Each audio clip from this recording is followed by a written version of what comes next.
Welcome to Season 3 of the Knowledge from the Couch podcast. More history, more people, more of the stuff that got you here in the first place. Thanks for listening. 1, 2, 3, jump!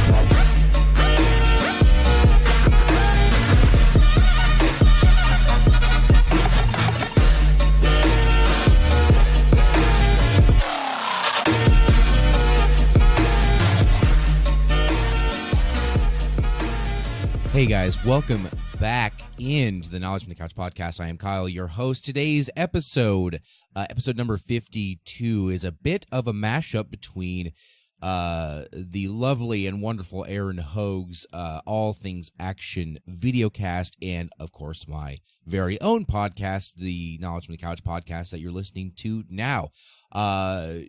We mentioned it during the show, but spoiler alert, we recorded this directly after we recorded the 50th episode that is already out a couple of weeks ago. So obviously, if you're the type of person to get weirded out by mentions and timeline issues and all that crap, well, I am certainly apologetic towards your plight. But besides that, this one is really not anything like any of the other 50-plus episodes that we've put out there. This one is a lot more just chilling, relaxing, conversational with a buddy. We talk more the stuff that he does on his show, more of the popular culture, more of the movies, the things like that he talks about more on his program. We then get into on this show. The first probably half an hour of it or so is just us shooting shit as per the usual. And then the rest of it is really kind of Aaron taking the reins and doing his show, asking me questions. And I try my very best to sit on the interviewee's side during my own show rather than the interviewer or solo, either way. So I hope you guys enjoy it. It's a long one, but if you've got nothing else better to do, say you're working out or you're at your boring job that you hate, and you just get the luxury of listening to podcasts while you're working, then go ahead and enjoy this very lengthy edition of the Knowledge from the Couch podcast. Guys, episode number 52, The Mashup, featuring Aaron Hogg. Guys, Knowledge from the Couch podcast. Stick with us.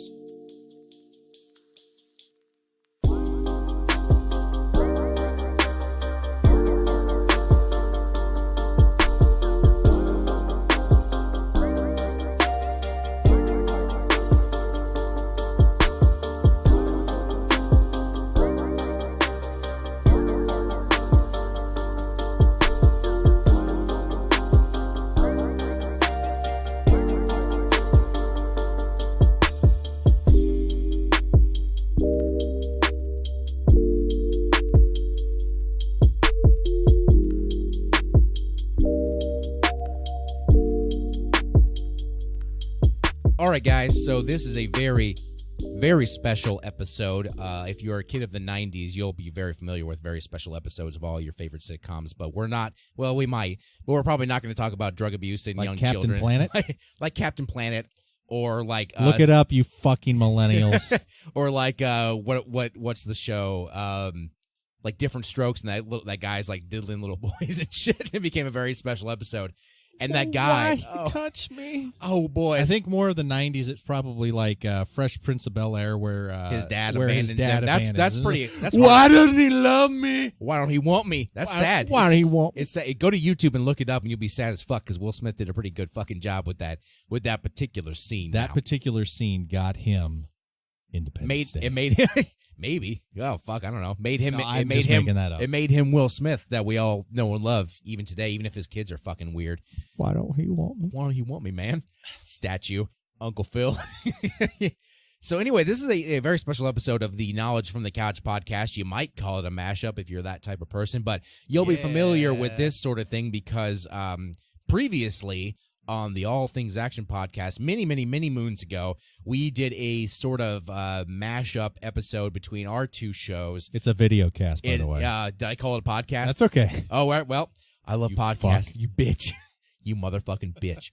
The All Things Action video cast. I noticed when we get together, there's the curse word amplification goes way past 10. Yeah. Way past 10. Well, of course it has to. Yeah. I love it. I feel like when I first started this podcast, another buddy of mine, Aaron Hall, if you're listening, I'm going to call you out a little bit. Call him to the mat. Super supportive of the show. As supportive as anybody is. As supportive as the guy sitting across from me. Aaron Hall has been just as much. And honestly, dude, if you want to be on the show, come over to the house. We'll talk about fucking Nikola Tesla. I think he might have actually mentioned that he wanted to talk about him. So that would be a wonderful segue from what we just did. But anyhow, early on, and you'll remember this, early on, like when we're talking about shouting into the void and going, I hope somebody's listening. And I would always say, hey, if you like listen and you have any feedback, like if you have subjects you want to talk about, or if you have like things you like and don't like about the show, let me know. I want to hear about it. And that's kind of a testing the waters way to see who responds and who actually listened to like what I asked. And he is older school than we are. Like you kind of respond to me a lot on Facebook, which is what most people do. He fucking actually emailed me, which is hilarious. It's like, Kyle. Yeah. Click, click, click. Yeah. The problem with the show is click, click, click. Well, it's funny too because Aaron is so positive about the show with me, but his one criticism was that I cussed too much, which is funny because that's always been his biggest criticism of me in general. I think every time Aaron Hall and I hung out, I would curse a great deal, and he would, in a very fatherly way, you don't need to disapprove that. of it, especially because there's always happen to be like children around, I'm sure, because we'd be eating out like Old Chicago or Buffalo Wild Wings, and he's like, fucking. And you're drawing a blind eye to the fact that there's like 12-year-olds because I'm not a father from you, and you're talking about I'm not a father of children, but he is, and then he knows just I'm just getting drunk and cussing and so belligerent is the word. Belligerent. I was becoming very aggressive, and so I want to fight you, you bitch. Fuck you. So that was as funny how you mentioned the cursing goes up straight to 10. When I first started the show, I when I first did it, I was like, okay, let's see how professional it is. But I was like, I want it to be my thing. You have to keep it, in your lane. I want it to be like, hey, when people listen to this, they're talking to me. Not only are they getting a story, but they're getting me with it. And if they know me, it's great. If they don't know me, they get a glimpse into my personality. And Kyle likes to curse. I do like to say the occasional F word. Yes. But sprinkle it in. Interestingly enough, after I took that criticism from him, I kind of knew that that's what I was doing, but then I started to take it more seriously, going, you know what? I think you're right. I should start to clean it up a little bit because, if anybody's going to listen to it, and I always tell Aaron, like, don't let your kids listen, but he lets them listen anyway. Oh, yeah. When I blast the F word. But I have done it a lot less frequently lately. Yeah. I think that's just a matter of doing 50 fucking episodes and going, oh, now I know, like, where I was filling in voids with cuss words. Right. Which I'm just exactly doing right now. And fuck. These fucking words. And so, I've gotten away from that, but now that we're together drinking beers and talking, it comes straight back. Like I think alcohol plays a huge role in it. And then the other thing, too, is they're just words. Yep. And that's the thing. Words have powerful meanings behind them, and words can do amazing things, and words can do destructive things. Here's the deal. Life is too short to censor yourself all that much. I'm going to tell you right now, stay away from the ethnical things. Like you don't need to use the N-word, right? Yeah, try not to. I think there's no good reason to if you're exactly. And there's, obviously you don't have to get too descriptive into things, but sailor talk has been around for eons. Yep. And so who are we to sit here and be all high and mighty and to highbrow these words? Like, let's embrace them, right? Especially after a few beers. Yes. And it's a beautiful thing, and it's okay. For sure, when you hear the show and you see it posted on Apple Podcasts, there'll be a little red E next to it for explicit. That'll be completely legitimate. And this one's definitely going to have an E. It's going to be a bright red E. I put it with every episode because Apple actually sometimes, if you if you are explicit on your show, but you don't say that you are, they will fucking flag They'll find you and take your show down. I'm like, okay. But it's like R-rated movies. It's like, it's okay. If you rate it's an something, unnecessary step, but I get it. You know, it's like when you R-rate a movie because you have to. Your box office is probably going to be lower than PG-13 because less audience is available to see your movie legally because it's R. Yeah. So you lose out on potential things. It's the same with podcasting. Like when they put an E in, podcasts aren't just for, you and me. They're for everybody. And there's plenty of kids that listen to this. And there are plenty of adults. So the E helps people who are perusing say, oh, this is something that maybe is a little less than appropriate for my the virgin ears of my tiny children. Before you go any further, I would love for you at one point to take one of your podcasts and Deadpool to it and pull everything bad out of it and just re-release it to see how it sounds. Just like that would be hilarious. Edit in like different words than all the or just like words. Clip them out. So it's like such and such was a fucking blah blah blah. It just say such and such was a blah blah blah. Just to see the difference. And I think the thing that everybody who knows you distinctly and directly would be like is like, that's not Kyle. That doesn't sound like that's that guy. Not Kyle. It's his voice, but it's not him. It's like Mr. Rogers playing Kyle, and so it's one of those. I'd be honored things. if Mr. Rogers, rest in peace, by the way. Oh my God, played me. What a beautiful man, a good man. Yeah, beautiful. Him and Bob Ross, and who else am I thinking of? Any other super nice man is like the Mount Rushmore of fucking nice people. Yeah. Rest in peace, both of those gentlemen. By the way, R.I.P. Bob. R.I.P. Bob. Happy little trees. We make mistakes all the time. We call them happy little mistakes. Oops, go ahead and get your titanium white and what? Cobalt blue and I bet a real adorable periwinkle blue. I bet Bob Ross was a fucking sexual deviant. I mean, I'm sure. You see the way he banged that fucking brush? Yeah. You just got to beat the devil out of your thing. I guarantee he was a fucking demon. Well, of course. It's Bob Ross. But we're not talking about Bob Ross and his sexual appetite today. We could, but we're not going to. We're not going to, but maybe in a future episode when we talk, maybe we'll talk about Bob Ross's sexual deviancy. We off air we were talking about like episode 50 just being the prior one and 51 potentially being this one. Kyle, I can tell you already unequivocally, this is not your episode 51. It might be. No. You can't control my show. I'll do what I want. All right, this is episode 51. It might be. Maybe it's not. This is Shyamalan twist. No, I don't know where you're going to put it, but Bob Ross's sexual appetite. We could go deep into history of a lot that, like he did with some of the ladies. We could make it all up. Jesus Christ, man, that would. Maybe we should go that route. No, we're not right going now, to. We're not here going to. now. Talk about. I feel like we have different things that we should cover, but I think I don't have enough in the back of our to head. go that route. Yeah, we can't make up that much stuff about what's could. Probably a real lovely man for 20 straight minutes. Yeah, we don't want to make Bob Ross out to be a sexual deviant. He's a great man. Him and Mr. Rogers, good dudes. We want to remember him for who he was, not what he was. A real nice afro-laden painter of a man. As we really got off on track there because we have about 10 minutes just bullshitting. But, Zing. As I mentioned before, we did a mashup type episode on his video cast where he sort of mishmashed into my stuff and talked about history on his show. Now, technically, the show that we just did that will be your episode 50. Spoiler alert, we're recording these back to back. I know the magic of radio is now ruined for you as, like in The Wizard of Oz, I pull the curtain. Yeah, you pulled the curtain. And you now see the man behind the curtain. Do not mind that man. But I'm the wizard with no pants on. That's right. He doesn't either. His dick is wide open in my face. Oh boy. And it's so big. But you can imagine not. It's like a button in a thimble. You can imagine the episode that we just did, episode 50, is a lot like a mashup anyhow, because really he came onto my show, we did a history thing, but we talked together. So technically it really was sort of a mashup. But now this one is going to be a lot less formal, as you can probably already surmise from this show.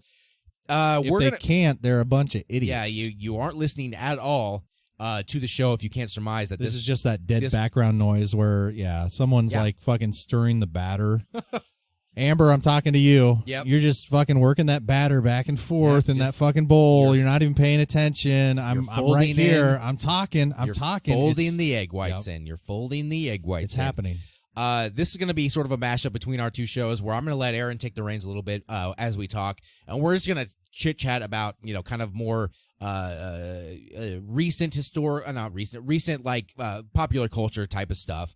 It'll be a lot more like what we would talk about on his episodes, but instead of in video cast form where you watch us talk and it's a whole thing, now it'll be just mic to mic, so you'll get it in my feed, in my format. So if you don't know, if you for some reason skipped the last episode and you don't know who this gentleman is, you need to go back to number 50. Go to 50 and fucking listen. Stop this one right now. Yeah. Go back to 50. Listen to that one, because arguably it may be the best. Up there. It's not the best. Maybe Shut the best the fuck one. up. Maybe Get the fuck out of here. I've Get ever out. done. Get out of here. Get out of here. Close, Way out of though. here. It's up top 5 probably. It's worthy of a 50th. That's for sure. I think it's definitely like for sure. If you were going to like write this up in Hollywood, you'd have a really strong like 50, and I hope you have a really strong like 100. 100. Mm-hmm. Yeah, I hope so too. And so I hope that I laid the groundwork for a very strong 50.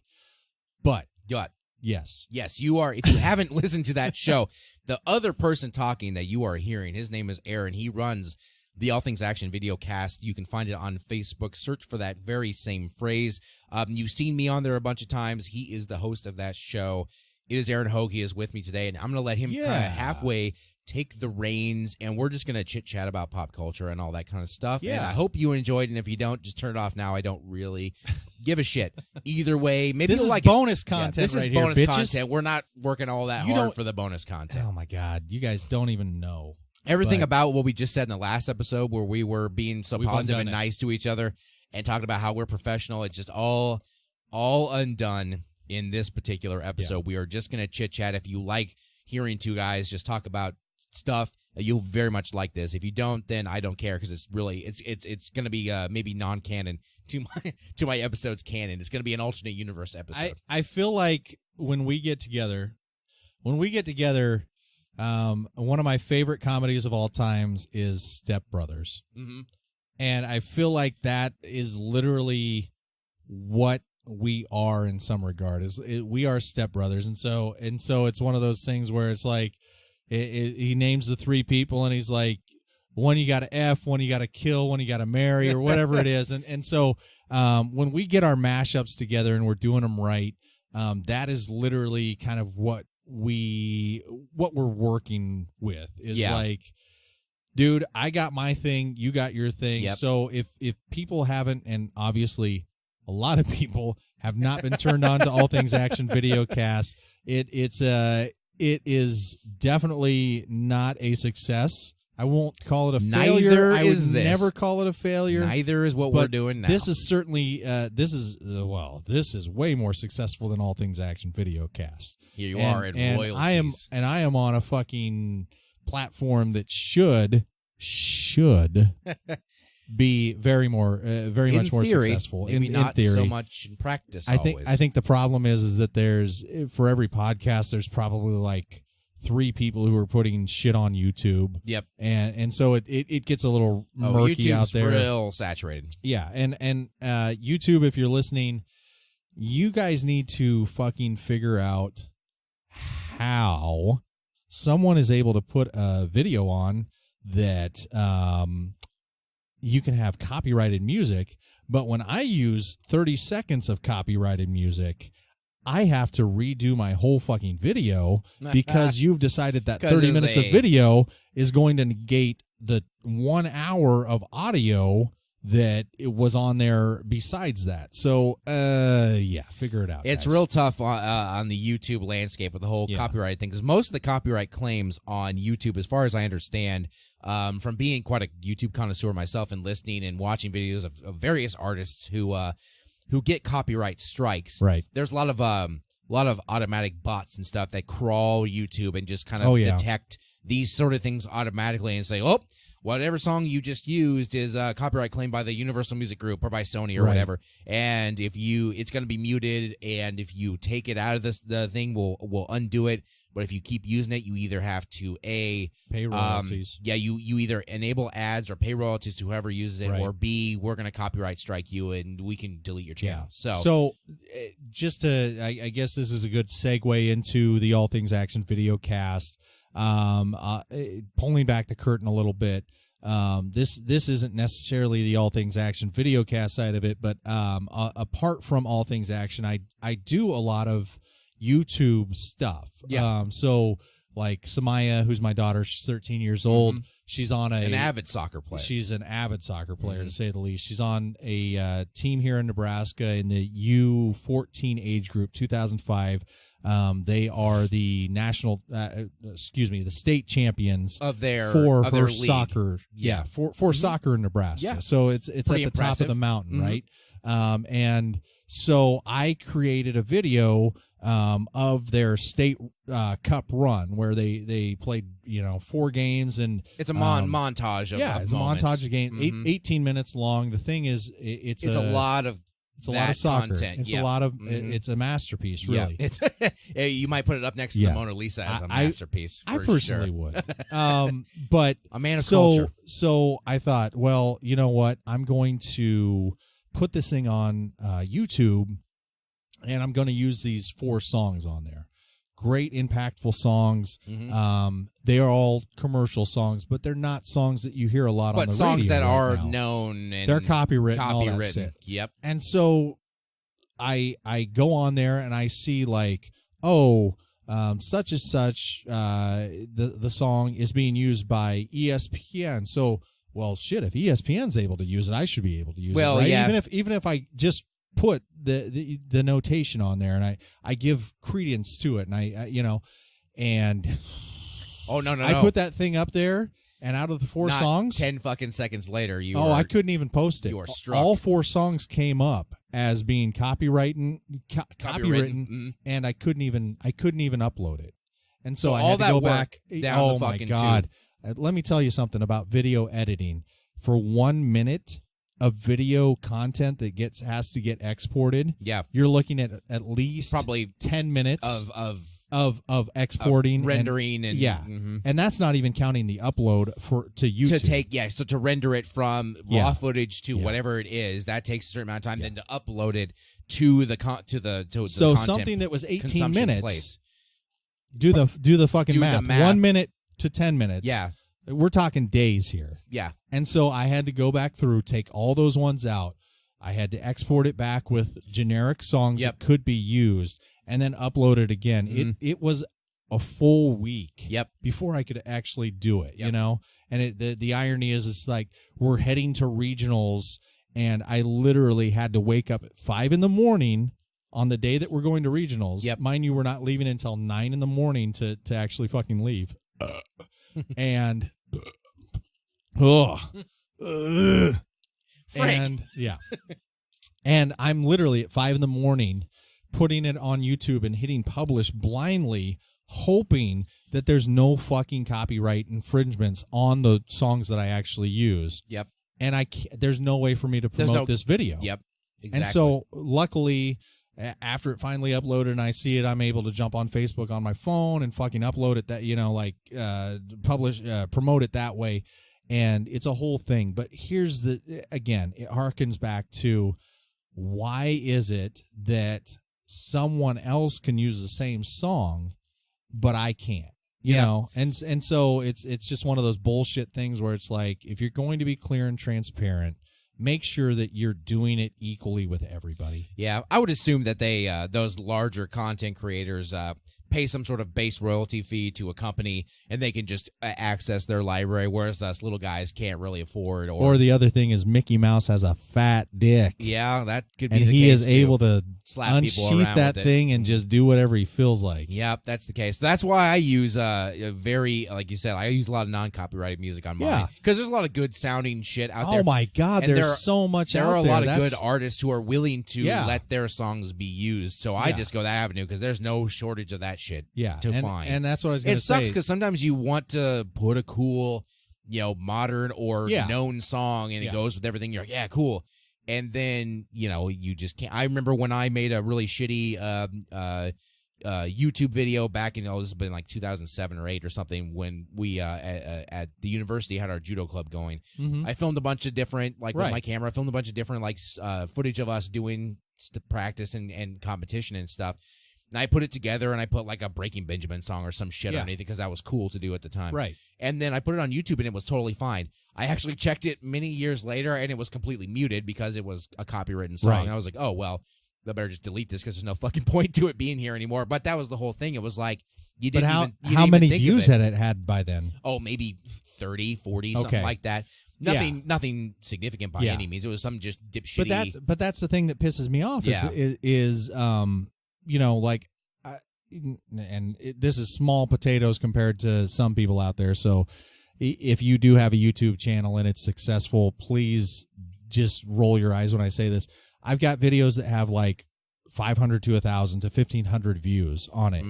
It would crush me if it came back later on to say,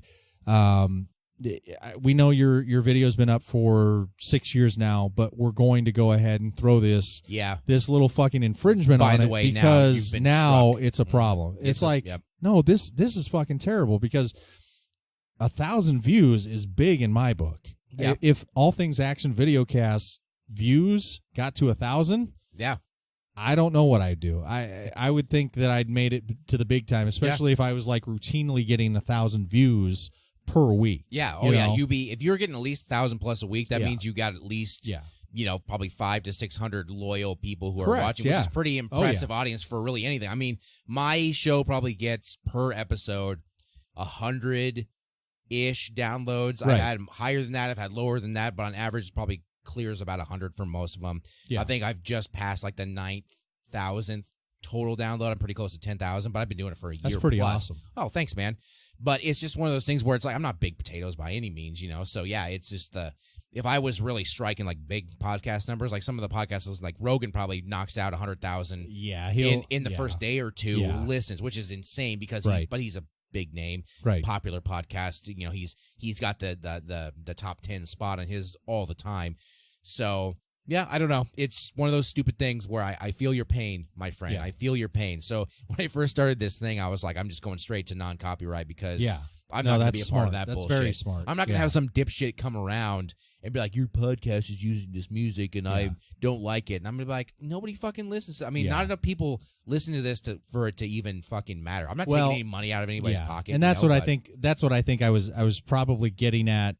Was, like if you use a 30 Seconds to Mars song that's called Hail to the Victor, and you have a fucking song and you use it at the end of something where someone literally wins a championship, it would just make sense. Like, and I get it. It's far-fetched for Jared Leto to be sitting at his fucking desk and all of a sudden he gets an email from YouTube that's like, Aaron Hogg from EGA 05 Lincoln wants to use Hail to the Victor on his seminal victory part of this video that he made. Are you good with this? Yes or no? Like, yes.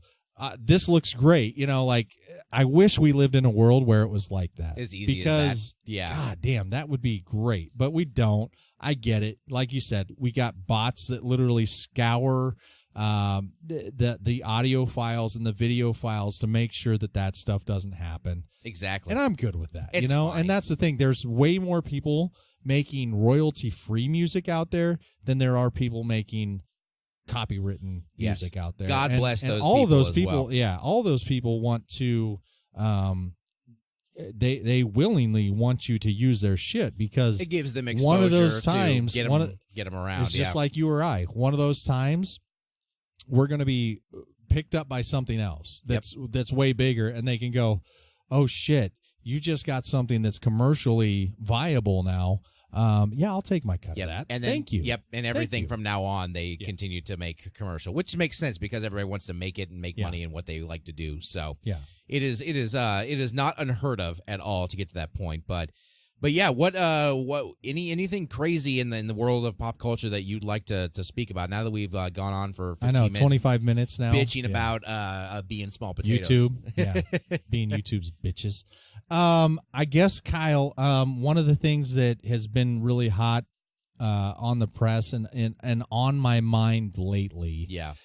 is the topic of Mars, Yep. the space exploration to Mars, Mhm.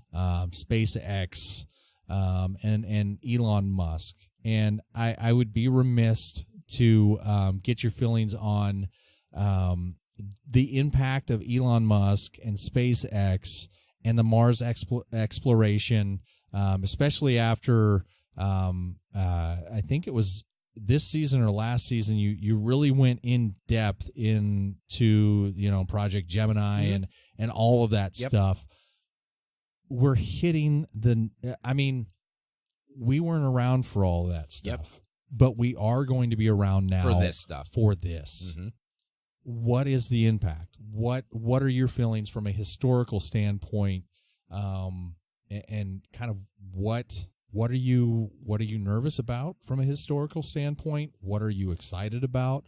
I just want to know, man. Yes. Oh, let me let you in on my thought process. So the reason in it's toward, I would say, the middle to the end of the second season of my show. So this maybe be episode like late 30s, early 40s, somewhere in there. That I did Project Mercury, Gemini, and Apollo, just basically chronicling the real beginning of the U.S. space program through like the moon landing and a little bit after that. And it's been something I've always been into. My dad was a huge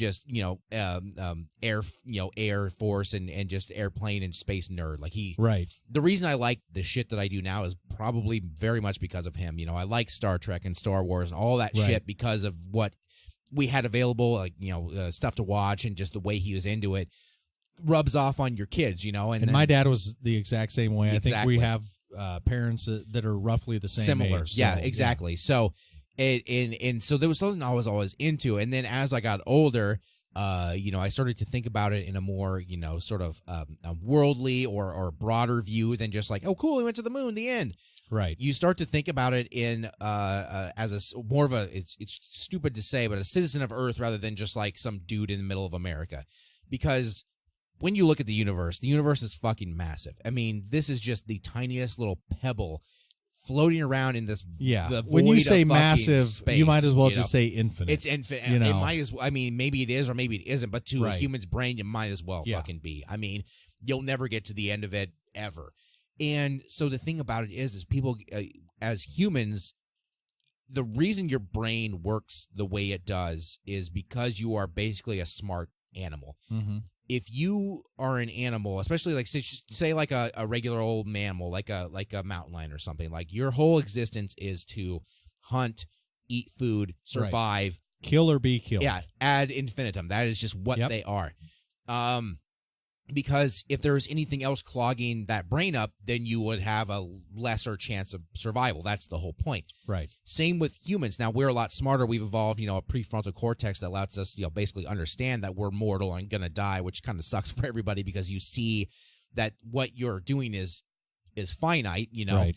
But at the same time, the human brain is still really good at shuffling away white noise. We were talking about in the episode we did on episode 50 on radio frequency.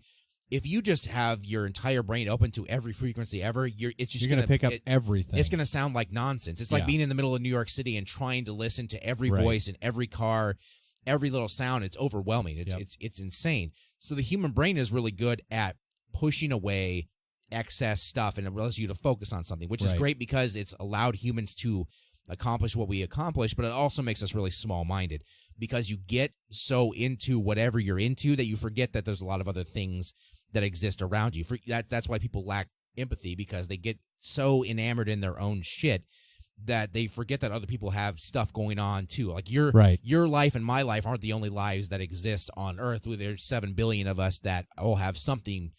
That's crazy to think about it in its own merit, but. And then you add the fourth dimension on top of that, and then the fourth dimension of fucking time.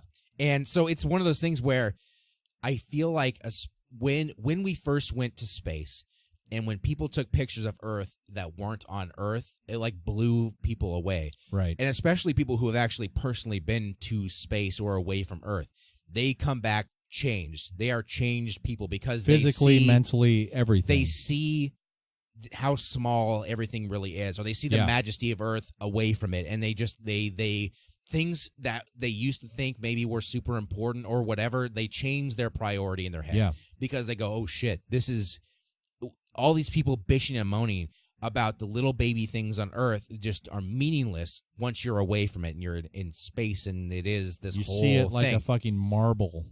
Exactly. On a It's just another thing, and you start to also see how very fragile this little rock in space is. It's literally this rock covered in land and water that is held together by this thin film of atmosphere. Right. That, I mean, a gamma ray burst comes and hits the Earth, we're all fucking dead. Oh, That's the end of existence. That's what's crazy to think of how many things are out there that could just kill you. Yeah. The end. And you would never even know. But people, once you get enamored in your own stuff, I mean, the day-to-day of work, family, things that you like, things that you don't like. I mean, it's just kind of existence for human beings because we like to be distracted. We don't like the size of your dong. Yes, exactly. People sometimes fall in that trap. They do, and maybe you shouldn't, because in the end, nobody fucking cares. That's because right. the Earth, nothing matters. You're gonna die. You're gonna die. We're all gonna die. The end. But the whole point of where I'm going with this after 15 minutes of me just talking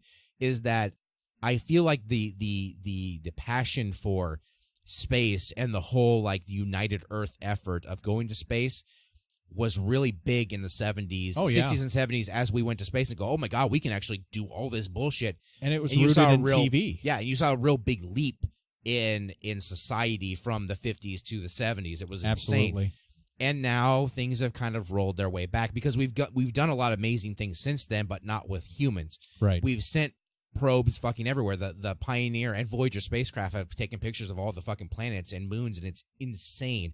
The I can't remember the name of the probe off the top of my head now, but just passed Pluto and got the first fucking pictures of Pluto ever. We'd never seen anything but blurry shit from a telescope. Yeah, and now all of a sudden we can see it, and it's like, oh my God.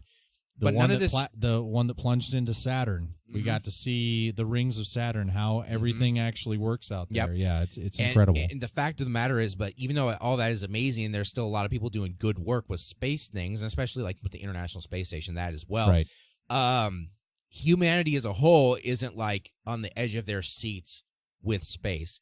That's what's crazy too. We are on the precipice of the next thing, and I think that's and everybody's so fucking bogged down with what's going on locally that we're not even thinking globally, and we're definitely not thinking interstellarly. Yeah, or even within our solar system, or interstellar to every other star near us. And the whole point of that is, I really think that the Earth, as people, as humanity, we need something to push us to another planetary body, whether that be as close as Venus or Mars or a moon of Jupiter or Saturn or whatever it is. Because once we do that and people all kind of get on board with that, it's when we start to care more about the shit we're on now.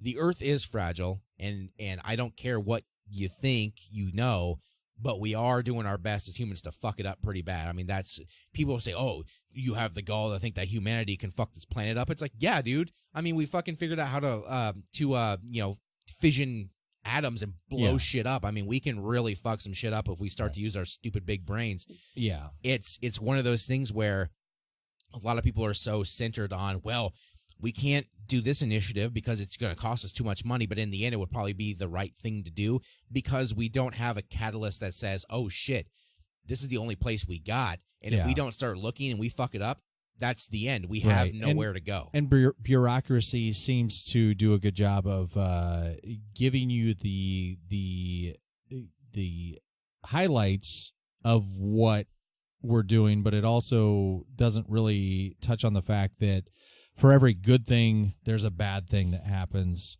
consequently because of it. I mean, every time that we, deforest an area, yes, we're creating jobs and we're creating population there, but we're also fucking ruining the ozone layer because we're taking another swath of land Yep. that used to produce oxygen and take away the carbon dioxide. Or you're destroying an untold thousands of species, and you didn't even know that you're basically playing God in your own way and stamping out stuff because of a very short-sighted and selfish desire for. And I don't think either of us are saying like we need to go back to doing podcasts in trees. Yeah, we don't need to be nomads again. Yeah, but I'm not some sort of granola bitch. there is a way to do both, and I feel but like having a heightened sense of like. Yes, there's two sides of the story, and we need to make sure that it's out there. I think when you're talking about SpaceX and Elon Musk and that whole company is private, whereas a lot of what was going on in the 60s and 70s with the space program, at least in the United States and NASA, that's a national government run program, not a private thing. Right. And it didn't take much to persuade a government to spend a whole bunch of money on space back then. It now is like fucking pulling teeth to try to convince a government to even put any money into space, which is probably where we should be looking next as humans to help us continue to evolve as a species.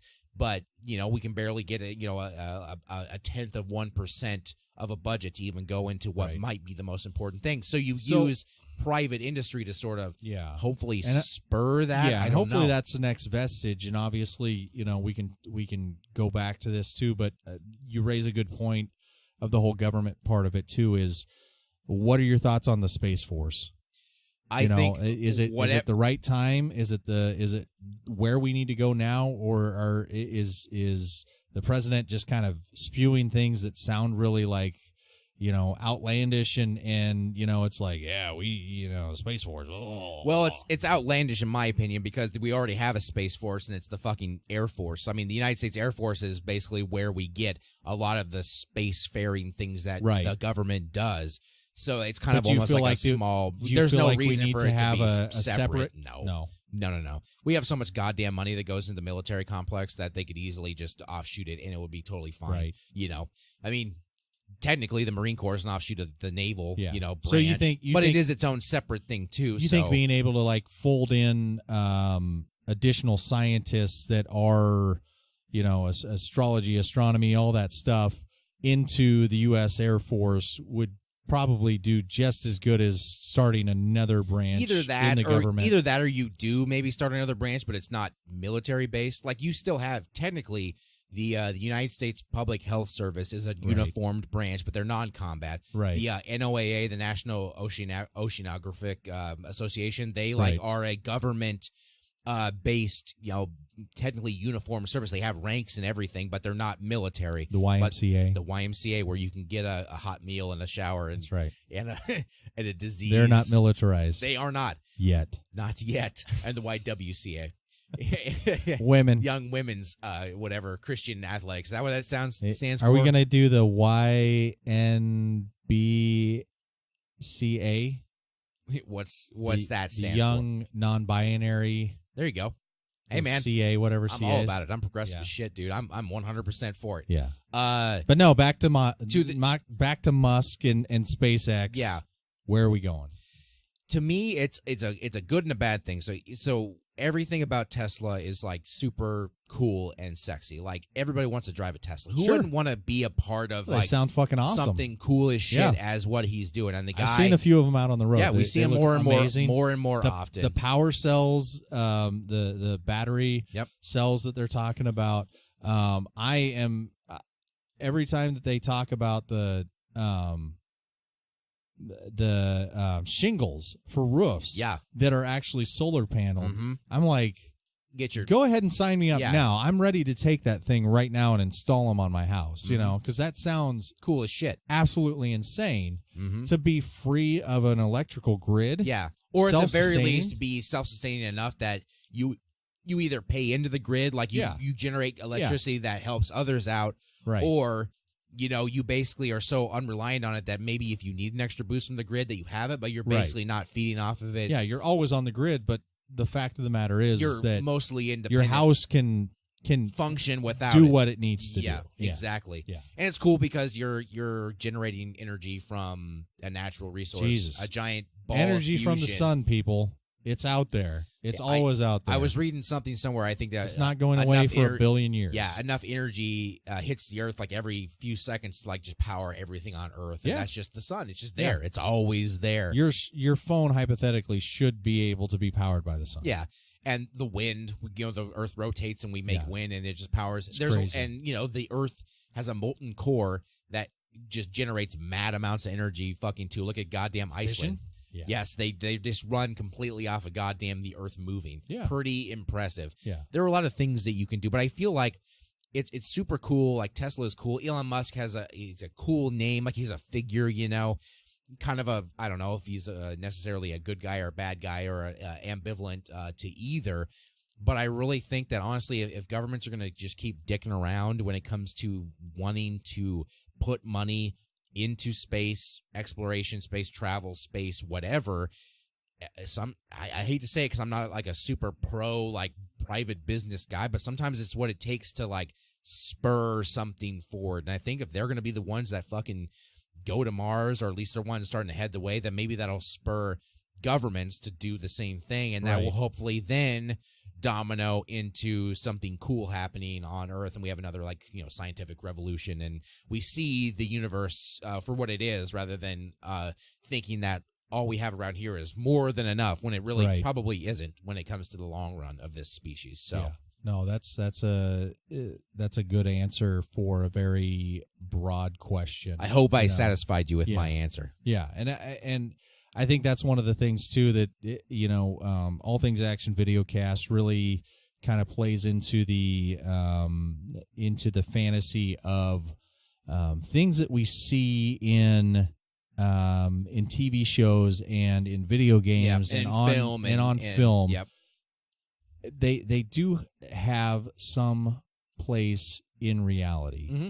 And at some point, I mean, that's the thing that is kind of funny, is the things that we're viewing now will eventually turn into some sort of form of reality. Mm-hmm. And whether people like it or not, flying cars to an extent are probably out there. Yeah. They're just called helicopters. Yeah. It doesn't necessarily look the same way, but we've had flying cars since the 50s, or whatever. And Dick Tracy, how many people thought that like talking on your wristwatch was super far fetched? Yeah, that's a thing now. Or people, that's what people do or now. Star Trek with a communicator and Absolutely. screens that were transmitting over things and pads with stuff on them. Like who would have thought? And then all of a sudden, it's all reality. The Invisible Man, like what it is. The movie The Invisible Man. Someone's invisible due to a cloaking device. The military's working on that right now. They literally have a cloaking device system that they're using. There's something called Talos that's out there, where it's an exoskeleton that you use. It makes you a super soldier. Literally, force you can multiply. punch through those Afghanistan walls, and you can fucking kick down doors that are made of steel. And you can stand there for hours at a time without and not getting get fatigued. tired. Yep. Even though you have 50 pounds of ruck on your fucking back, it's just incredible to think of the advancements that are coming through technology that we're seeing played out in a very fantastical way on the big screen or on the small screen. And I guess, obviously we've been doing this now for almost an hour again. Mm-hmm. So I guess one other thing that we'll talk about too, because we love our superheroes. Of course we do, and we've talked about superheroes on All Things Action Videocast with you. If Elon Musk were to turn supervillain, and he very well may. Because he very well may. It seems like some of the shit that has happened that lately. Says it does. Points in that direction. He makes a flamethrower that's not a flame, and so that's what I was going to ask you. If you were to see him turn into the embodiment of one superhero from Marvel, DC, Vertigo, wherever it is, who are you kind of seeing him transform into in the manifestation of an actual supervillain? It's, I think I probably gave myself away a little bit 3 seconds ago, but, it's the whole, when you look at supervillains in DC, Marvel, wherever you're finding them, you have supervillains who are basically either unsuper and they're just regular people who are Right. dickheads, and you have like super geniuses. You have actual villains with superpowers like Thanos or a Darkseid or a Doomsday, or incredibly powerful beings who are bad. Yeah. I don't know if he would necessarily be a lot like a Lex Luthor, but I feel like that's kind of where he's at. He's a head of a huge corporation. I mean, in DC, LexCorp is like the thing. Yeah. And I wouldn't say that SpaceX or Tesla is even at that point. It's getting there. The people who run Google and fucking Apple might be a little bit closer to what that Bezos is probably Amazon might right be a there little right now. closer He's to actually that. got the fucking bald head too. So. Yeah, Jeff Bezos might actually be Lex Luthor just in this world, but Musk just has that swagger and personality that those nerds don't have. He's just this fucking force of nature when it comes to, and he's just out there all the time just being a dickhead to everybody. Like, people will just tweet at him. He trolls people. And he will come out and just fight. He is a guy He'll who call should somebody a pedophile for, calling him out for Yeah. sending a submarine that didn't need to be sent. Yeah, just because, he'll do stupid shit. Like he said, like sending people flamethrowers, and then he's just like, oh, just do this. Yeah. But, he does a lot of cool shit, but then he's like a real fucking dickhead, and it really seems like it's like, man, you got a lot of aspirations of really grand shit that, like, most people who run companies just want to make moolah and not exist to the public. They just want to be rich and be gone. And if somebody knows them, it's like, oh, it's some other rich person that nobody cares about, but hey, they got money. He wants to be well known. Like he wants. When to was be the last time you saw Bill Gates? Exactly. Like That he dude fucking just- made more money than God, and then he was like, "I'm out." Yeah, he's like, I get $10 haircuts still, and I Exactly. donate most of my money to charity. My shirts look fucking horrible. Yep, because he doesn't give a fuck about anything. But Elon Musk wants to be the guy who is just in front of the camera. He craves power. He craves power and he craves attention, and Yeah. that's kind of what Luthor does in the DC universe. He craves power. I mean, he becomes president of the United States. He basically makes a super suit to fight Superman, who he, for some reason, maybe you can enlighten me a little bit, he really hates Superman, but Superman's like a nice kid from Kansas, basically. I mean, he's not Kansas, but he's like an alien who landed as a baby in Kansas, and he's raised by his parents in Smallville to be like a really upstanding, like nice young man who just happens to use the power of the yellow sun to fucking be insanely powerful. Yeah. But he's like, in his heart, he's a good dude, and maybe Luthor just feels like his brand of morality doesn't clash with Superman's. He wants to just knock.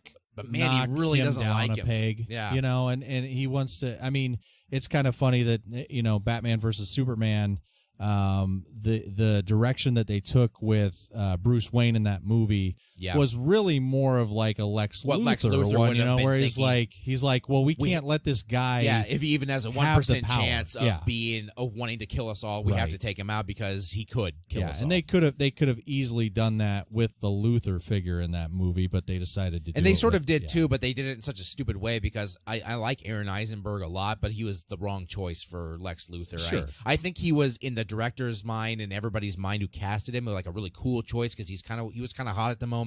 Right. Good actor, kind of quirky and weird. And they're like, hey, instead of making Lex Luthor like a very typical like businessman, which is kind of played out, we'll make him like a young entrepreneur type and make him, quirky and cool but smart and kind of smarmy. And I just don't think for that type of character it worked because a lot of the other characters in that universe are fairly similar to what they probably would be in the comics. I mean, Superman is, the Henry He's Cavill altruistic, Superman is basically what he should be.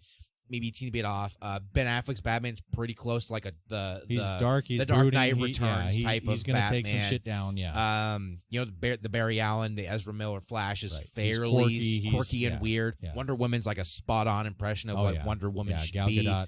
Aquaman might be a little off, although maybe we'll see with the new movie if he's closer. No, he's to, gonna like, be off. He's gonna be way off. Yeah, I think that's an opinion you've held since day one. But that's okay. Jason It's Momoa is okay to be super off fucking because cool, but it's because just like, Aquaman, out of all the people, out of all the characters, he was the most ambiguous. He was the most like there's the one who clips, maybe clips has where they're changed like the most from day one right to day now. And that's the thing, like you even see it in the comic books where he's like, they made fun of me because I talked to fish, and then he fucking sends out the goddamn great white sharks to do Kill his stuff, bidding, and so it's like, okay, we get it. He's fucking powerful. He's just a weird guy who talks to sharks. Yeah. It's kind of like recently I just saw something that said Michael Rooker's Yondu has changed the way that they write Yondu That in the character. comic books. Like it's not, Yondu was not I'm a bad assuming guy in most the comic of books, the, especially with that franchise, most of Yeah. the Galaxy, Guardians of the Galaxy characters that came on screen probably reinvented the way they were written Absolutely. in the comic books Absolutely. because Yeah. for a Gamora was not the same for a as tier, she is in for the a D-tier team that Yeah. no one's ever heard of. It's like, Yeah. well, it's popular now. Yeah. If more people are going to read it's it now, way they more want to now. read Oh, something yeah, that reads absolutely. like the movie characters, not like whatever the fuck they exactly. Because that's what you're going to see is like if Yondu seems different in the comic books, and people are going to be like, I don't get Yeah. that. You get that all over the place Yeah. with Walking Dead and stuff like that too. And we could use another Example. 2 hours for that. Yeah. So But some characters, like very popular characters, can continue to be written in comics the way the writers want, and Yeah. nobody really gives a shit yeah. because they're popular. Like Batman yeah, has been Space Lord's always been the same way. Batman's been written 15 different ways, but Superman's nobody's always altruistic, even though they diverged when they went to the Injustice when thing somebody's and- super into, like, say, Christopher Nolan's Batman, they probably don't go to the comics and say, hey, I want the particular Christian, Bale Yeah, Batman. yeah. They just go, it's Batman. Yeah. I know what Batman's like, even if he seems a little different Right. than the one I saw on screen that I was really into. Right. They're cool with it because they're like, but nobody's ever heard of fucking Star-Lord. I mean, literally, they make a joke in the movie about how no one's heard of Yeah, Star-Lord. exactly. It's true. So now that he, Chris Pratt and being so popular, if you read a comic with them in it, you want it to be like the Chris Pratt Star-Lord, or else you're like, who the fuck is this? Yeah. What am I doing? So I think that was, talking about Lex Luthor again, I just think that they made such a weird creative decision with Eisenberg. And I was like, I don't get where this is going. And then, I really think that like even going back to our original point, that Elon Musk is more like a traditional type of, power hungry guy Right. who wants to be the face of everything. And I don't know, there's no real foil for him, like a Superman that he wants to knock down a peg or two. but Not yet. Not yet. Yeah. We have no alien person who comes You to wonder Earth if that's the point of the whole SpaceX missions is He's trying to to find he's trying to that find person or that thing out there. Well, that was the point. Spoiler alert of Venom, of trying to find those symbiotes who come from a different planet, or they were trying to find Earth or whatever. To, Can like, you take imagine over. if Venom 2 is actually taking place on that planet with all the symbiotes? Is that do they have a plan? I guess they probably have a plan for a sequel because they get that. do, credit, but I that don't think credit that's scene. the plan. But Yeah. could you imagine because they allude that planet has millions. Well, they of also those allude that symbiotes. Venom's just a total bitch on Yeah. his planet. He's just a yeah, nobody. Yeah, it's a planet full. I mean, it's a planet full of symbiotes instead of humans, and so it's almost one of those things where it's like if you could transport Earth to cookie smash into that planet, then you'd have all these Venoms and all sorts of things running around, and they'd be far worse than what Venom actually is. Yeah. And Riot would be not even at the top of the chain. So I love that movie. That was I thought pretty it was cool, actually a more enjoyable movie than I thought it was going to be. Yeah. I'm still pretty unhappy that Spider-Man was no part of it, like even in passing. Yeah. And they did the thing. They did the whole, like, they sort of explained it away because Eddie Brock is supposed to be in New York. Yeah, And they and said in they're the in movie San at the beginning, Francisco. they said, hey, he was in New York, but then Yeah. he took his thing across the Exactly. country and he did his own thing in San Exactly. Francisco. So They could, found the out. they could separate it Yeah. from because they put it in New York City and didn't even touch Spider-Man. Yeah. It's like they found the out. the whole reason Venom looks the way he does is supposed to be because he's already bonded with Spider-Man, Right. Peter Parker, and then it's Right. like, oh, this is what I am now. Yeah. I'm a spider-looking person with Yeah. webs and shit. So it that kind of bugs me because obviously Spider-Man and Venom are like peanut butter and jelly. Like, And in a villain, that's kind of Spider-Man's main. And the funny thing is, foil. all you had to do to explain the whole resemblance to a spider, Yeah. was for the symbiote to actually like interact with a spider right before it interacted with Eddie Brock. Yep. That's all you had to do, and it's like that's one little oversight that probably they could have thought about. But yeah, or they could have talked about like maybe Eddie Brock having done like an investigative report in New York while he was there on like this On new Spider-Man Spider or- Menace yeah, like guy, yeah, like yeah. like J. Jonah Jameson's like Yeah. he's a menace. yeah, And, the whole thing about, like, who's this vigilante who's running around thinking he can save people, Yeah. and trying to figure that out. To just be like, this is part of the same universe. it's Because, it's not without its criticism, obviously. yeah, I think it's so weird because Sony is just trying so hard to pretend like they aren't fucking boned. Yeah. Because they were doing so good with the original Spider-Man trilogy, even the third one, like and X-Men, and X-Men. It's like they had their own, and X-Men still actually their best thing. Hell yeah, like they First still, Class. They that still whole and line Deadpool, is awesome. They still have something. But they're trying so hard to just be like, we're Marvel Studios too. It's like, no, you're not. I mean, you got your things, but they are going to make more money than you. Right. To the point where you basically sold off your best character to them to use, and to use, honestly, very well. Right. I mean, I know they kind of partnered and made money off of Holland's Spider-Man Homecoming, because I think they like loaned it out or whatever. It was in tandem. So it wasn't like a total like, oh, Marvel took all of our money. But they didn't make all of it. And it was like, I mean, you just do your best to like, I mean, don't give them the money, but you gotta be like, hey, man. I mean, it's cool to acknowledge the stuff where this comes from. Right. Like, I'm not entirely certain if I agree with trying to make Venom its own thing, even though everybody fucking loves him because he's a cool character, you know, and trying to make him like the anti-hero when he should be a bad guy. At some point, it will finally hit its stride. I'd say probably after the second Venom, because everybody's excited to see, spoiler alert, Carnage in the second one.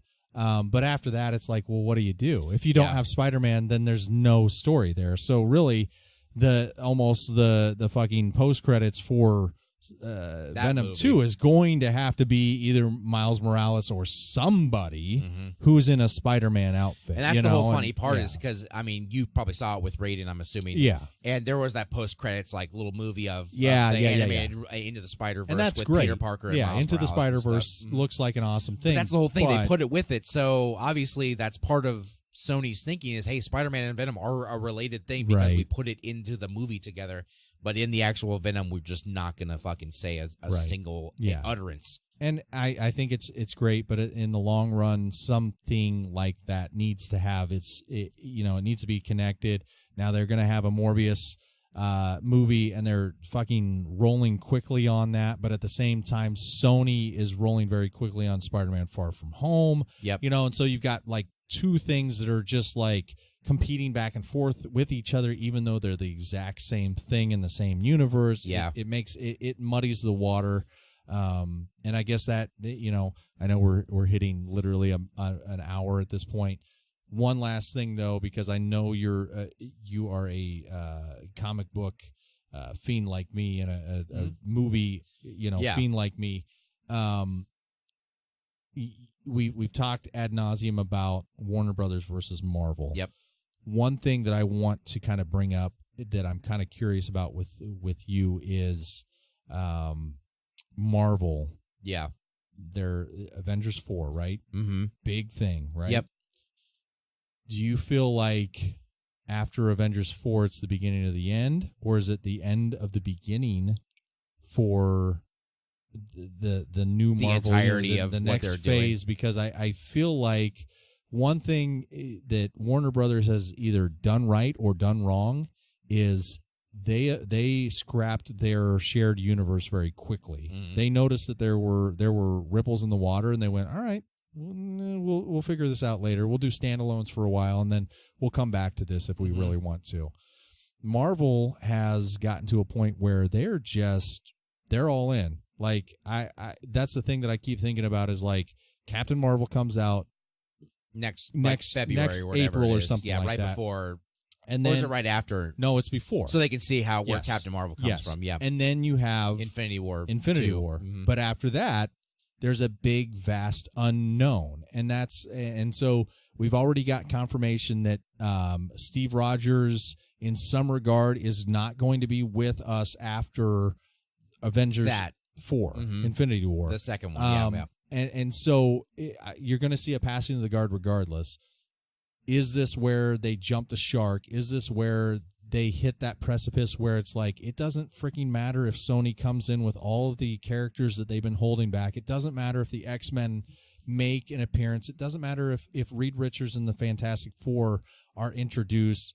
This is it. The damage has been done. We've gotten to that fatigue level with Marvel, and will they kind of decline at this point? Or is it one of those things where you are fucking excited that the X-Men are probably going to make their first appearance in a Marvel movie, and Fantastic Four and all of those people? First of all, before I answer your question, is that the rumor that X-Men are going to be ported over to I think the Marvel next Studios? the next phase is that X-Men will be making their way over. If that's the case, then maybe not. But my answer was basically going to be, for sure, franchise fatigue is a real thing. Oh, yeah. And I say this as a diehard Star Trek fan. Now, Star Trek has existed since the 60s. The first series with Captain Kirk and William Shatner and Leonard Nimoy as Spock, this was from like 1966 to 68 or 9. Only 3 seasons. But it started just an insane revolution because before Star Wars existed in theaters, like Star Trek was the coolest shit on TV. Yeah. And people would just rewatch it. Like, it was not terribly popular when it first was on, but in syndication, it was insane. Right. So much so that they started the movie franchises that they did through the 80s, which led to, like, The Next Generation. Which is crazy to think. They only had 3 seasons, and it carried them all the way up until the 80s. Yep.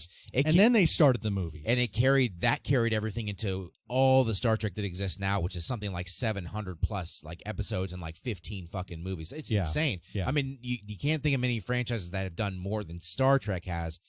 It's the OG. It is. And so what happened was, the movie started in the 80s where they started the motion picture and then the Wrath of Khan and the Search for Spock and the whole thing. Towards the end of those movies, The Next Generation was pinned and started with Patrick Stewart. If you're a comic book fan, Professor X, that is the same man.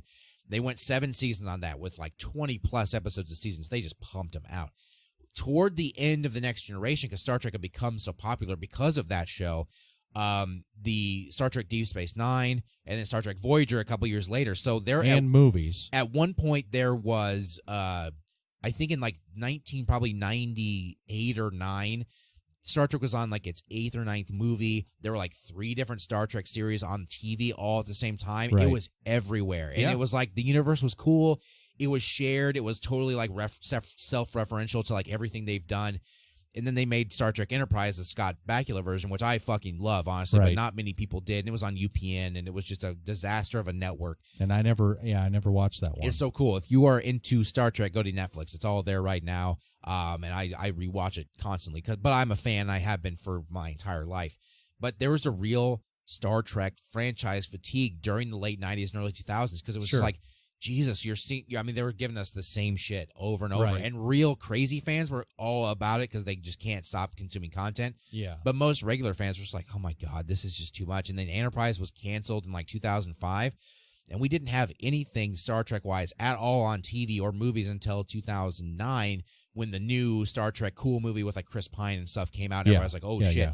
But it was an alternate universe, and that kind of respurred everything because then they've made 3 of those. And they restarted Star Trek on CBS and Star Trek Discovery and all this other shit. So they kind of, they needed to take a break. And most people would still argue whatever Star Trek we're getting now is inferior to what we had when we were in fatigue mode. Right. And I really think that franchise fatigue is a real thing. I mean, even though Marvel does such a good fucking job, they don't recycle too much shit. They make it fun. They do, I think, and I would assume that you agree. They do most of the characters, maybe not all of them, but most of them justice as to probably what they should be for the most part, for what they can do. Adaptation-wise, they couldn't really do the Scarlet Witch or Quicksilver justice because they were shared characters, and their origin is obviously that they're Magneto's kids, but because of the whole Fox and Sony thing that they couldn't share those characters. But I would argue why even do that story for Age of Ultron, which is so funny too because Wanda, it didn't add anything. Wanda became such an important character for the rest of it because I think the Olsen, she was so popular. But like Quicksilver's a total throwaway, and it's so funny because First Class's Quicksilver is superior in every way. Oh my god, so he's what makes it. Well, Evan Peters is just a fucking monster. He's so good at everything he's in. I love that guy. He's one of my favorite like newer actors. He's just but so Aaron, good. what's his name, who did Quicksilver in the other one, is also a great actor too. As Kick-Ass was such a wonderful thing on his own.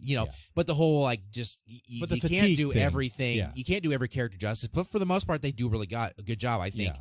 The way they interpreted Iron Man is really good. I think their Captain America is spot fucking on. I think their Hulk is, so-so, but they've done okay. Their Thor, I think, is great. They don't do a great job of villains, but they did do a great job of heroes of Thanos. Yeah. Thanos they knocked out, but like Ultron was so fucking weird. And, well, and even Loki's been done pretty well. Yeah, and even some of the other ones, one would argue Captain America, Winter Soldier, they did Bucky probably the most spot on of any villain that Marvel has had. They did him better too than in my opinion the comics. They made him much more gritty in this, like much more of a badass where he didn't play second fiddle to Steve. But to your original point, we talked about this a lot earlier. I think when we did our first not mashup, but the first episode where I was like a guest and we talked about this stuff. Talking about the original Avengers in comic book form. I mean, it was a C team thing. The thing that was cool was X-Men. The thing that was cool was the Fantastic Four, not the Avengers. Right. The only really cool character in Avengers that everybody remember was the Hulk. They were all secondary. Back in the day. Because Iron Man was a cool thing to, like, really in the know people, but nobody fucking knew about Iron Man. And nobody knew about fucking Thor, and nobody knew about, people knew about Captain America, but it was like, okay, it was whatever it was, to those people. Well, back and you got to remember that back when they signed those rights away with Sony took the very best, and so they said, we don't need Iron Man. Sony was like, he's stupid. Captain America, he's old. Hulk, do what you feel like, And, Sony and Thor, Fox, who the hell's gonna? How are you gonna pull off Thor? And so Sony or Marvel was just like, we're gonna try to make this work. Sony and they Fox, made it work. Sony and Fox, you think about that's a really great point. You think about back in the day when they're doling out characters, like, we'll take the X-Men, we'll take Spider-Man, we'll take Fantastic all the Four, good ones, even though they're outdated. Have these shitty characters have fun they did. doing it. And that's literally what they did. So the best part about that is they exceeded every single bit of expectation with those characters. They made Robert Downey fucking Tony Stark. I mean, that movie's amazing. Iron Man 1 still holds up today. If you go watch it, it's so good. Oh, yeah. They such a good re-release it tomorrow, and you'd probably still go to the movie theaters. The whole thing about that is they basically took characters that everybody had this much expectation for and made it this. Right. So now all of a sudden, instead of in the zeitgeist of going, we don't care about these guys, now like to everyone who exists in this universe who like watches these movies, everybody considers Iron Man like top tier, Captain America top tier. All these guys are like the guys; they're the main characters. And I think it's gotten to the point where once those guys start going away, that people won't care as much because they've come to be attached to Robert Downey and to Chris Evans and stuff. And people loved Black Panther, but I don't think Black Panther and Captain Marvel and Ant-Man can carry this thing. And maybe I'll be wrong. I don't think so either. But I don't think they can carry it like those guys because now that the expectations just are by default very high, you're going to miss it. You're going to miss it almost every time, no matter what you do. It's going to get to the fatigue point where once they start killing off or removing those characters from the main team, that the new movies are just going to be like, what do we do now? What do we do? And it'll just be like, we made billions. And I think the saving grace is you bring in X-Men and things change dramatically because you throw Wolverine in a suit, like... this is my prediction is you throw Tom Hardy, even though he's playing Venom in another universe, you throw him in the in the Wolverine suit, people go fucking nuts. Yeah. And all is forgiven. At the same time, though, it's like, well, if your Phase 4 does not have X-Men in it, it's going to be a hard sell if you don't have Robert Downey Jr., if you don't have Chris Evans, if you don't have Chris Hemsworth. And I get it. Progressive culture now says, hey, in the comic books, Thor is a woman now, or Thor was a woman for a while. For a little bit. In the comic books, Captain America was an agent of Hydra. In the comic books, like at some point you go, okay, it's different. Yeah. And you have to rely on name brand people because, like you said, Black Panther as a cultural thing is extremely important. Yes. He should be part of the Avengers. Agreed. He definitely should be part of it. For sure. He should be right there with Captain America and Iron Man as like the top three guys running the Avengers. The only problem is that the world doesn't revolve around progressive thought. Unfortunately, yes. Not yet. Yet, yeah. And so it's one of those things where it's like, it's great that he got his own movie, but... And it did very well based almost entirely on the fact that of its being so cool and progressive that people were like, I'm going to keep seeing this to push it, And that's the thing is like, now that we've hit that, we've already done that. You can't fall back on the whole, I'm progressive, this is the reason why I'm doing this. it all comes down to how do we get the right people in the right places. Yeah. And that's what I'm worried about, where conversely, Warner Brothers has just decided, yep, we're not doing the shared universe thing anymore. We're going independent films, and you're going to have 3 different Jokers. You're going to like it. And it's, it's fucking bananas, And I don't know. There's no right or wrong answer here. Have they completely abandoned all of the shared universe? Because Gal Completely. Gadot is still Wonder Woman. Completely. Will they just not reference fucking any of the things that she just did or whatever? That's what's interesting, is they decided to do this right around the time that Aquaman was supposed to be a tie-in, and right around Gal the time Gadot's that Gal Gadot. 1984, Wonder Woman 84 is going to come out and whatever. Yep. And so now you in that universe, you don't have obviously 84 is before Superman, just like the old Wonder Woman was before all this. Yeah, as well. even though technically Batman is supposed to be older in this universe than Superman is, so technically he would probably be, in a perfect world, Gal Gadot's 84 is Batman year 1. Exactly right. So by the time you get to 2017 or 18, he's old Batman. Yeah. He's been doing it for 30 years, and Gal Gadot's an immortal Amazon. The way that they're going to do it now, and Shazam, I feel like the Zachary Levi is really the poor sap in this whole thing. He got fucked over he was supposed to be part of this new fun like, shared universe. He would have been Shazam. He would have been the comic relief in Justice League along with Ezra Miller, and it's not going to happen now. Man. Zachary Levi's Shazam by itself will be a standalone film from here to eternity, because there's in nothing your mind, to tie it's it be in. Basically dead in the water when it hits the. Yeah, and that's the thing that's hilarious is like Black Adam is supposed to, Dwayne The Rock Johnson is supposed to come out and have his own movie. That's probably not going to happen now. Which is hilarious because that guy will do fucking 10 movies a year. Oh yeah, he would do it for sure. Black Adam movie would have killed shit for him. And to see Black Adam versus Shazam and Superman would have been pretty amazing. It pretty much would have put over Warner Brothers for the next 10 years. And they decided, I don't want to do that. We struggled with this. Here's the fucking brass tacks. Don't bring the competitors guy in to do your work. You were just very much you could have picked Joss anybody Whedon in the world. I feel like we've mentioned that many times. You were so mad about the Joss Whedon. I just don't understand it. Taking over Snyder's and work, I'm not shitting all over that. I actually like Justice League. I thought it was a pretty cool movie. Yeah. But you can definitely... Joss Whedon's original Avengers was fucking amazing, too. Yeah, but you can definitely tell... Great, you can definitely tell it's his... that he had a different direction that he was going than Zack Snyder. Of course he does.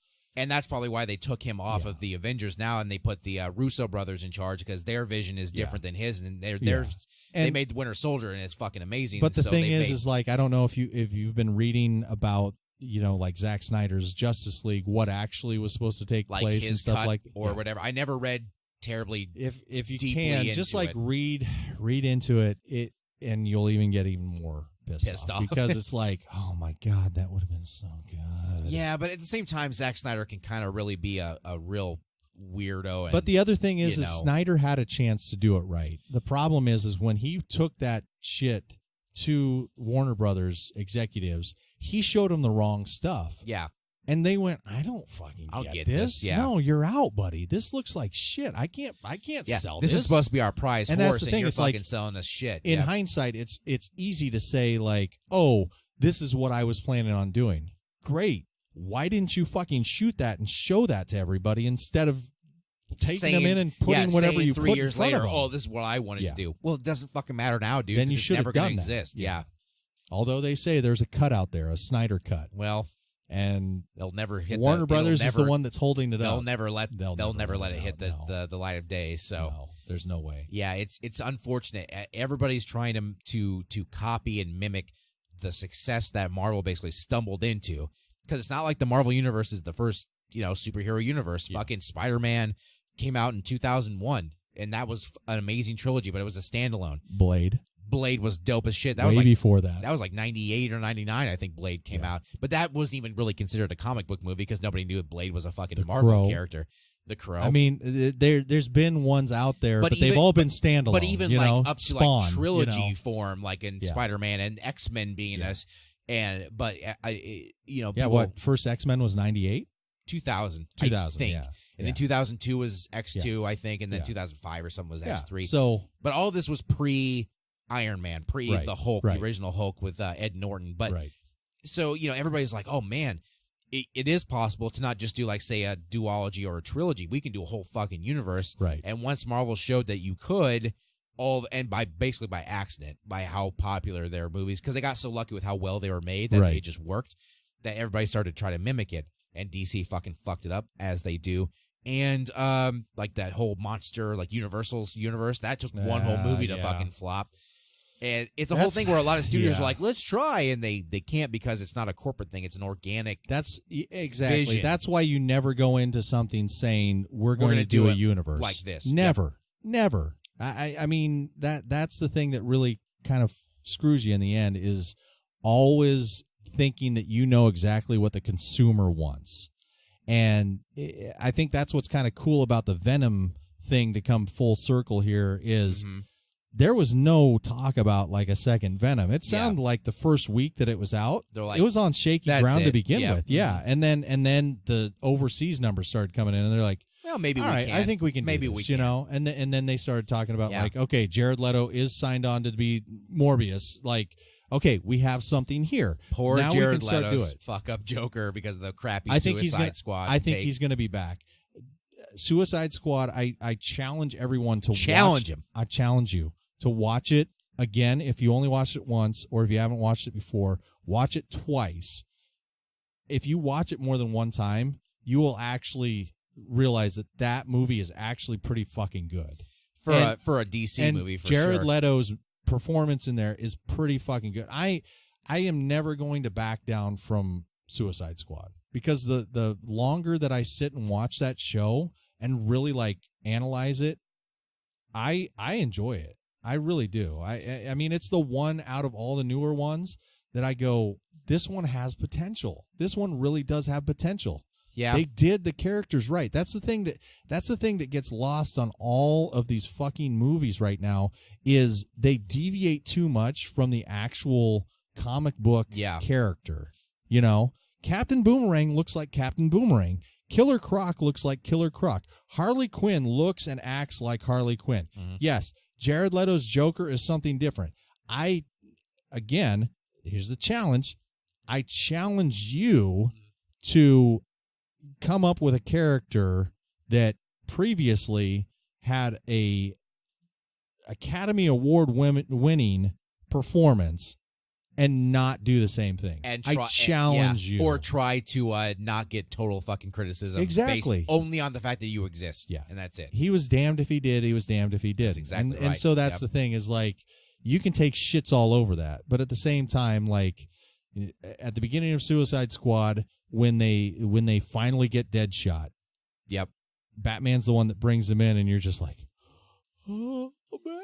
It was very smart that they put Batman, even for a couple of scenes in that movie. Yeah. It was like, good, because this is part of your thing. Like, Yeah. Batman comes in and takes in Deadshot, or Batman gets on top of the car with And he Harley didn't Quinn and strong Joker. arm him. Yep. You know, like, that's the thing too, is like he basically used his mental leverage to be like, you don't want to do this in front of your kid. Try to do this, and I'll beat you anyway, and you'll be. And you're going to do this in front of you? Really? You're going to do this in front of your fucking daughter? Really? That's- You want to that's- go this route? That's actually classic, like, manipulative Yeah. Batman. It's Yeah. pretty perfect. It's actually, classic. Maybe that's the best Batman It's we've classic- seen. Was barely Yeah. Batman, And it's classic altruism. You know, like, that's the way that you handle things. Is like, you could do it with your hands. Mm-hmm. Don't do it with your hands. You know, the best diffusion is to just talk it out, right? yeah. And that's exactly what he does. You know, because that's, you know, fighting fire with fire. Yeah, he could probably wind up dead in the hands of Deadshot, but he saw that the little girl was there. Why not use it? You know, Yeah. You got a 50-50 chance at that point. You know, I think I don't hold the exact same opinion you do have in Suicide Squad, but I also don't hold like the general consensus of it being terrible. Yeah. I thought it was decent, and I've seen it more than once, enough to the point where I took take another look at Enchantress it. out of it, Yeah. and it's a great show. And even then, I think they could have done they did Enchantress really well, I think, at the beginning of that movie, and then just totally went a weird direction and made her the big bad, which was kind of strange. But I think at the beginning of that movie, I was like, oh, this is kind of fucking cool. Well, actually. and they did exactly what they shouldn't have done, which was went CGI heavy in that movie, you know. And also, where it was just like you Viola suspended- Davis is a fucking perfect Amanda Waller. I Yeah. mean, you couldn't yeah. have picked a better person to be Waller Yeah. in that situation. I mean, she's not bad to bitch. date this particular podcast, but there's a new movie that Viola Davis is in called Widows, and when I saw that, where she's just going out, just fucking. I could have fucking ripping sworn. shit up. I'm like, There's Amanda this is Waller. Amanda Waller's origin story right here.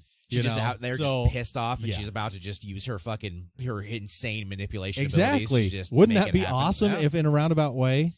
And it's kind of like the movie Life. Yeah. Did you hear about the whole conspiracy theory behind Life? That it's actually a prequel to Venom. Really? Yeah. So yeah. So it's one of those funny things. It's where, a fun thing to conjecture about. Yeah. You know whatever. You know Whatever, why yeah, not? You know? exactly. And so I don't know, man. I know we've been talking a lot. I hope you figure out a good way to get this thing out to the public.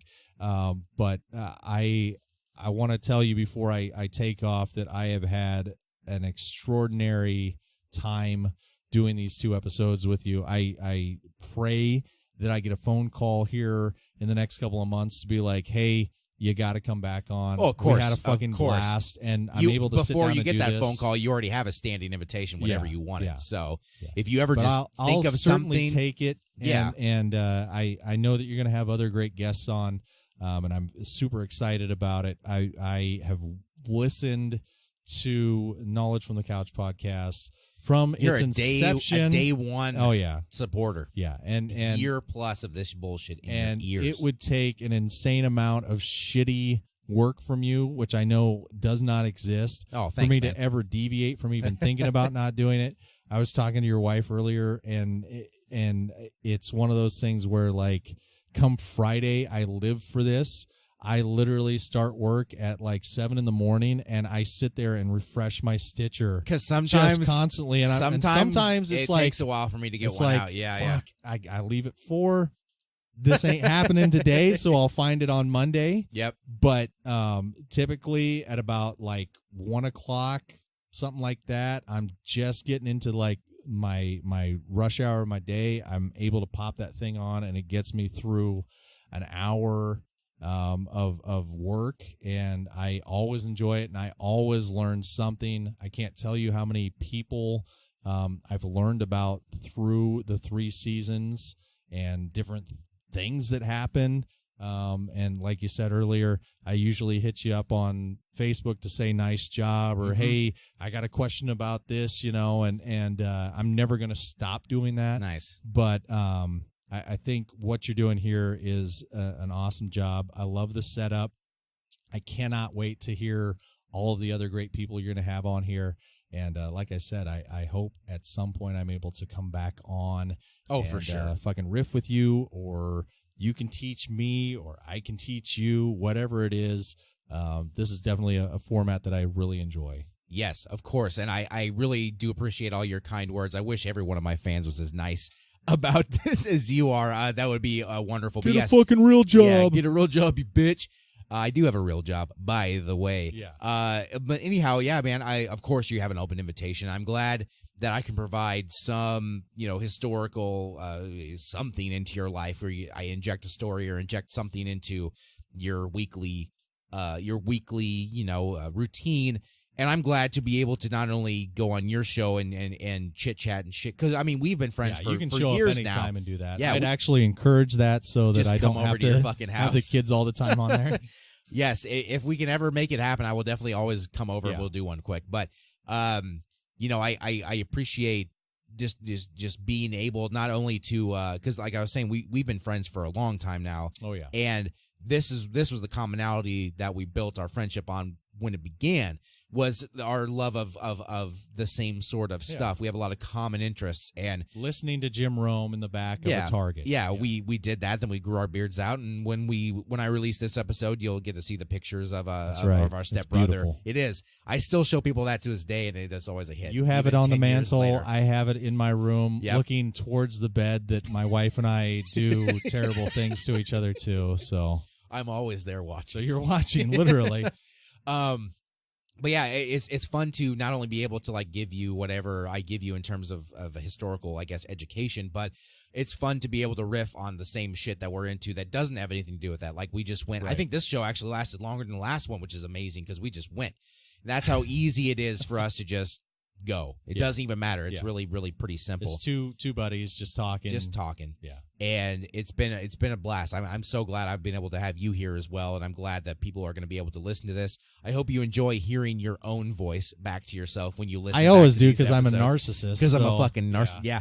You know, that's the funniest thing about it. It's funny for you too because you are a man who was raised in radio and did it in college. Yeah. You got very used to hearing yourself on the monitor whenever you would talk. So to you, it's like old hand, but that's always the one thing that people always, talk about being the weirdest shit is like hearing themselves. Yeah, once you get over that, it's it It takes takes like a while, breathing. but it's really not that hard. And I've become a bit of a narcissist myself. I will say I gotta before we go. Yeah. Now that you bring that up, so the one, I fucking hate this. The one thing that I remember distinctly about my time on the radio at KWSC is so like you said, it's old hat. Once you get used to it, you just kind of fall into the routine. Yep.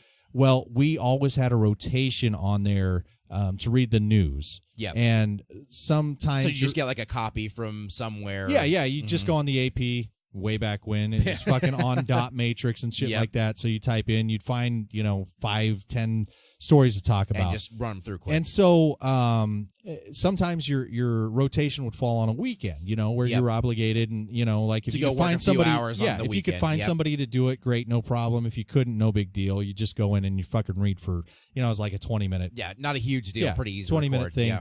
And so I remember one time my dad came up after a few years of me being on the radio, and we were just gonna make it a day of it. And I said, well, Dad, I've got a rotation on the radio. I just got 20 minutes. Just tune into 92.9 and listen to me. It'd be fun. It'll be fun. Yeah. And so I do what I normally do, which is not fucking prep at all. So literally Just 10 wing minutes it. Here we before go. 10 minutes before the newscast, I go and print off like 10 things, and I'm just like, fuck I'll it, read it. It'll I'll be just fine. fucking read. Yep. So I read it just awesome, right? Yep.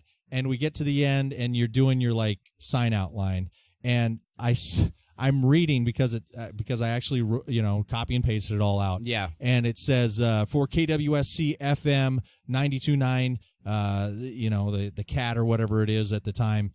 I say I'm Aaron Hogg, and I go Hogg, and to this day, my dad still gives me shit because I read our last name wrong on the air, and he thinks that's the biggest, funniest fucking thing in the world. Because, It's of like, course, one thing you shouldn't fuck up is your exactly. own name, right? I could have fucked up any word in Up to that 10 point. news stories with.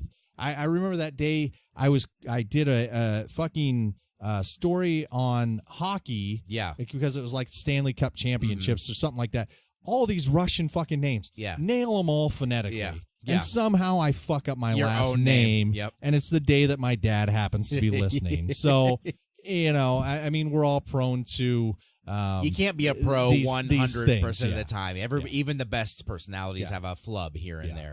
there. They have they have engineers that can press the cough button if they have a fuck up. They can, because these days there's a delay. There didn't used to be. Everything was live, but ever since Janet Jackson decided to show her boob, everything is now. Right. There's a delay. There's a delay. So it's funny if you ever listen to live radio now with somebody who maybe has an issue with curse words. The cough button is a nice little pause it, miss it, and then the radio engineer just has a quick fix of the situation, which is amazing on its own. But yeah, you're allocated 9 seconds normally, so you got plenty of time to erase something that maybe should not have been said either by you or by your guest who doesn't know any better. But anyhow, that's why I love podcasts. Yeah, because it doesn't matter what I say. This is my Exactly. show. We can say whatever we want, and I'll edit it however I feel like. But honestly, I probably will leave everything in. I don't care. If you do, you do. If you not don't, give a you shit. don't. Whoever's listening to this, I hope you enjoyed this hour and 40-minute excursion into the mind of two nearly middle-aged men now. Pretty cool, man. Guys in their 30s talking about comic books. I hope you enjoyed that. And Elon Musk. And Bob Ross and his sexual proclivity. And Mr. Rogers being like a Vietnam sniper, even though that never happened. But anyway, I hope you enjoyed this episode, whatever number it may be, of the Knowledge from the Couch podcast, in conjunction with the All Things Action video cast. It's a mashup. It's a baby. mashup, baby. You can find me on Twitter at Kyle Steinhauser or at The Couch Pod. If you want to follow this show's page, you can go to Facebook, search Knowledge from the Couch Podcast, or search All Things Action Videocast. You will find either of us there and join our communities and hear what we have to say. I try to post on a weekly basis, if not a little more often, to let people know what's up, and so does Aaron. You can find this podcast anywhere podcasts can be found. If you have an iPhone, you have Apple Podcasts automatically installed. Find it there. If you have an Android phone, download either Stitcher or Spotify. If you use it for music, you can find my show there.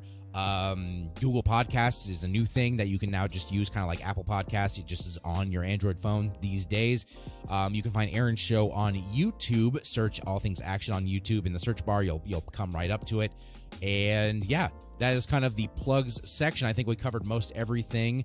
I just kind of stopped giving the email of my show out because nobody ever emails it. But knowledgecouch@gmail.com Like you said, it's if you old. really want to. Yeah. If you really want to contact me there, most people who want to contact me know a better way to get. I think a hold we're of me. at like all things action cast at gmail.com. You feel like you have to make one just to have it, but there's I really haven't kinda even no checked it reason. recently, so yeah, we may be.